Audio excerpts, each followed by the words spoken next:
जादू। अपने बेटे ऋषु के माथे से टपकते हुए पसीने को देखकर सविता की हालत खराब हो गई। ऐसा आज पहली बार नहीं हुआ जब ऋषु नींद से घबरा कर जागा है। हाय मेरा बच्चा, न जाने किसकी नजर लग गई है तुझे। जब से मेरे बच्चे ने 10वीं के एग्जाम में स्कूल टॉप किया है तब से रोज बुरे बुरे सपने आने लगे हैं। हाँ माँ, मैंने आज फिर से एक काले साए को देखा। वो यहीं मेरी आंखों के सामने खड़ा था।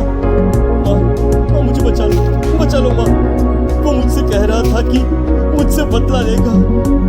माँ कहीं ये प्रशांत। चुप कर, कैसी बात कर रहा है?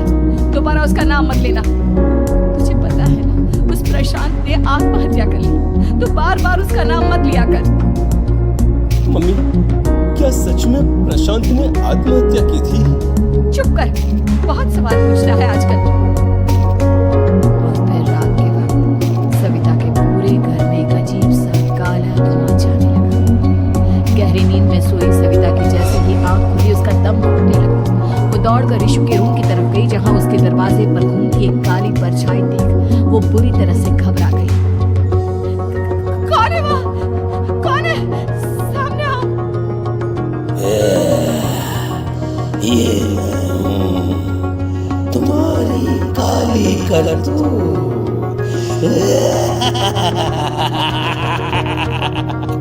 और अब मैं तुम्हारे बेटे को ले जाने आया हूँ। नहीं, मेरे बच्चे को छोड़ दो प्लीज। मेरे ऋषु को कुछ मत करना। परछाई ऋषु के कमरे में घुस जाती है। सविता भी उसके पीछे पीछे दौड़ कर जाती है और देखती है कि अब वो साया साफ नजर आ रहा था। वो सर से पैर तक खून में सना हुआ था और उसके शरीर के सारे अंग कटे। क्या चाहिए तुम्हें? तुम जो बोलोगे मैं करूंगी, लेकिन मेरे ऋषु को छोड़ दो। उस परछाई ने ऋषु को गर्दन से पकड़कर दीवार के सहारे हवा में उछाल दिया। ऋषु जोर जोर से चिल्लाने लगा। माँ बचाओ मुझे, बचा लो माँ। ये मुझे मार डालेगा। माँ मुझे बचा लो माँ। नहीं, ऐसा मत करो। मुझे मार दो लेकिन मेरे बच्चे को छोड़ दो। मैं तुम्हारे आगे हाथ जोड़ती हूँ। वो परछाई ऋषु को जमीन पर गिरा देती है और अचानक वहां से गायब हो जाती है। ऋषु, मेरा बच्चा, तू ठीक तो है ना? कुछ बोल बेटा, क्या हुआ है तुझे? मैं ठीक हूँ माँ। क्या हुआ था यहाँ पर? कुछ नहीं बेटा, कुछ नहीं। तू परेशान मत हो। हम कल ही गांव के बाहर जो तांत्रिक महाराज रहते हैं उनके पास चलेंगे। ठीक है माँ, हम जल्द ही उनके पास चलेंगे। मुझे बहुत डर लग रहा है माँ। ये बार बार मुझे डरावने सपने आना, ये सब हमारे साथ क्यों हो रहा है माँ? अगले दिन सविता अपने बेटे ऋषु को लेकर गांव के बाहर तांत्रिक के पास जाती है। जिस जगह पर तांत्रिक रहा करता था वो जगह बहुत डरावनी थी। चारों तरफ कंकाल और खूब भूतियां नजर आ रही थी। गांव से दूर वीराने में उस जगह पर जोर से आंधी चल रही थी। ऋषु ने डर कर अपनी माँ का हाथ पकड़ लिया। माँ मुझे बहुत डर लग रहा है। ये कैसी जगह है? देख बेटा, हमारे साथ जो कुछ भी हो रहा है उसका इलाज सिर्फ और सिर्फ ये तांत्रिक महाराज ही बता सकते हैं। अब यही है जो हमें प्रॉब्लम से बाहर निकाल सकते हैं। जैसे ही सविता और ऋषु तांत्रिक की झोपड़ी के अंदर पहुंचे, वहां का नजारा देखकर उनकी आंखें फटी की फटी रह गई। तांत्रिक की झोपड़ी के अंदर कई सारे लोग अपनी गर्दन घुमा घुमा कर जोर जोर से चीख रहे थे। कौन हो तुम और यहाँ क्यों आई हो? महाराज, मेरे बेटे को कुछ दिनों से एक डरावनी काली परछाई नजर आती है और कल रात उसने मेरे बेटे पर हमला भी कर दिया।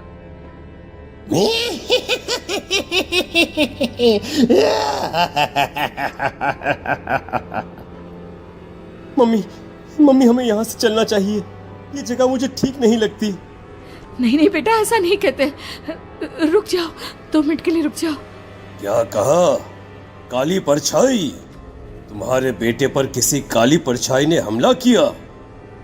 हाँ महाराज, वो कह रही थी कि वो मेरे बेटे को कुछ कर देगी। कोई उपाय बताइए महाराज, मेरे बेटे के साथ कुछ गलत नहीं होना चाहिए। तुमने किसी दूसरे के साथ गलत किया है। तो तुम्हारे साथ भी गलत होकर ही रहेगा। तुमने किसी की जान ली है, किसी को मार डाला है तुमने। नहीं महाराज, मैंने ऐसा कुछ नहीं किया। मैंने किसी की जान नहीं ली। मुझे कोई उपाय बताइए।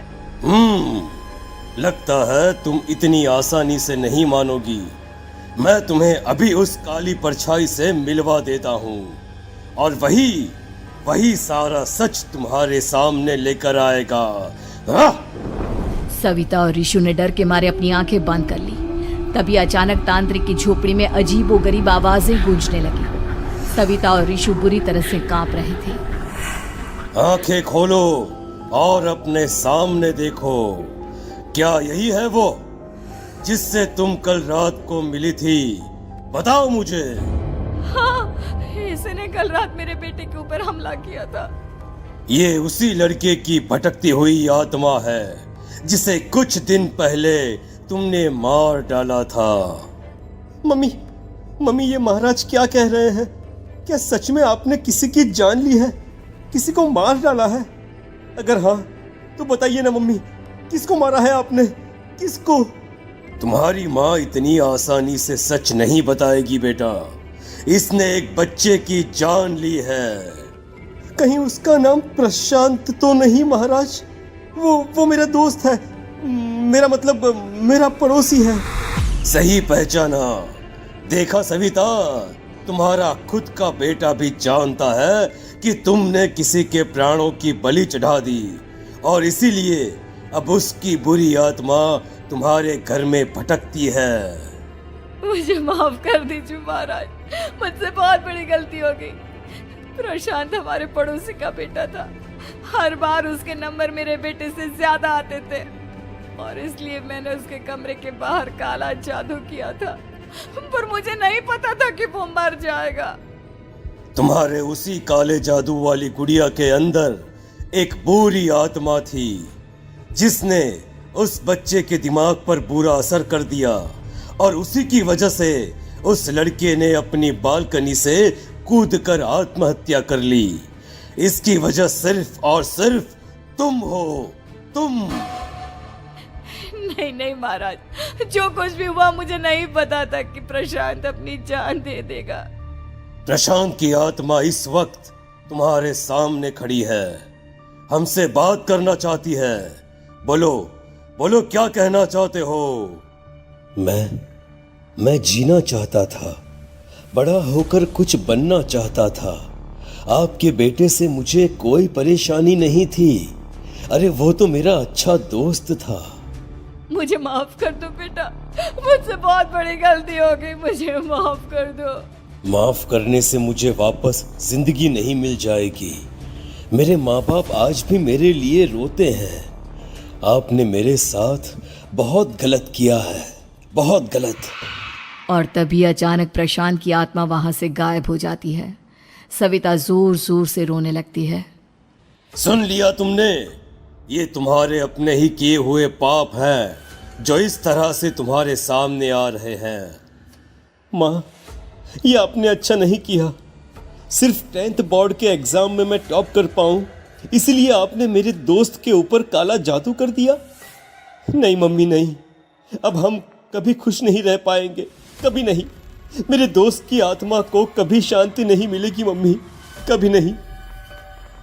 लेकिन मैंने जो कुछ भी किया सिर्फ तुम्हारे लिए किया। वो लड़का हमेशा फर्स्ट पोजीशन पर आ जाता था और इस वजह से हमेशा तुम्हारे मार्क्स कम पड़ते थे। मैंने तो सिर्फ उस पर एक छोटा सा काला जादू किया था बेटा। मुझे क्या पता था कि उसका ये नतीजा निकलेगा। जिस गुड़िया को तुमने उस लड़के के कमरे के दरवाजे पर लगाया था, दरअसल उसके अंदर एक बुरी आत्मा का प्रवेश हो गया था, जैसा कि अक्सर काला जादू करते समय हो जाता है। मुझे अपनी गलती का एहसास हो गया है। मैं प्रायश्चित करना चाहती हूँ, आप बताइए मैं क्या करूँ? प्रशांत के घर जाकर उस काली गुड़िया को वहां से निकालकर यहाँ लेकर आओ। मैं उसे आग में जलाकर राख कर दूंगा और उसके बाद प्रशांत की आत्मा को हमेशा के लिए मुक्ति मिल जाएगी। अगली रात सविता चुपचाप अपने पड़ोसी प्रशांत के घर जाती है। प्रशांत के माँ बाप प्रशांत की मौत के बाद उस घर को छोड़कर हमेशा के लिए वहां से चले गए थे। जैसे ही सविता उस घर के अंदर कदम रखती है, उसका सामना अजीबोगरीब हैवानियत से भरी आवाजों से होने लगता है। ऐसा लग रहा था जैसे कोई बुरी तरह से चीख रहा हो। सविता जैसे ही प्रशांत के कमरे के बाहर पहुंचती है, वहां पर लटकी हुई गुड़िया के शरीर से खून टपकने लगता है। ये क्या हो रहा है? इस गुड़िया के शरीर से खून क्यों टपक रहा है? सविता हिम्मत करते हुए उस गुड़िया को वहां से उतारने की कोशिश करती है, लेकिन तभी अचानक से बहुत भयानक दिखने वाली औरत उसकी आंखों के सामने आकर खड़ी हो जाती है। मैं यहाँ से कहीं नहीं जाऊंगी, और अगर तूने मुझे यहाँ से हटाने की कोशिश की तो मार डालूंगी मैं तुझे। नहीं नहीं, मुझे तुम्हें यहाँ से ले जाना ही होगा, नहीं तो मेरा बेटा, उसकी जान को खतरा है। मैं तुम्हें नहीं छोड़ सकती। अगर तुम्हारे अंदर हिम्मत है तो मुझे इस घर से बाहर ले जाकर दिखाओ। और ऐसा कहकर वो औरत सविता के ऊपर हमला कर देती है और उसे हवा में उछाल उछाल कर जमीन पर पटकती है। लेकिन तभी अचानक मौका देखकर सविता अपने हाथ में ली हुई सुई उसके हाथ में चुभो देती है। हाथ में सुई लगते ही वो औरत जमीन पर तड़पने लगती है। ये क्या किया तूने? ये क्या कर दिया? तुझे ऐसा नहीं करना चाहिए था। तांत्रिक ने मुझे कहा था कि तुझसे जीतने का सिर्फ यही एक तरीका है जिससे मैं अपने पापों का प्रायश्चित कर सकती हूँ और अपने बेटे की जान बचा सकती हूँ। और उसके बाद वो डरावनी दिखने वाली औरत एक छोटी सी जादुई गुड़िया में तब्दील हो गई और सविता ने उसे ले जाकर तांत्रिक को दे दिया। तांत्रिक ने जादुई गुड़िया को आग के हवाले कर दिया।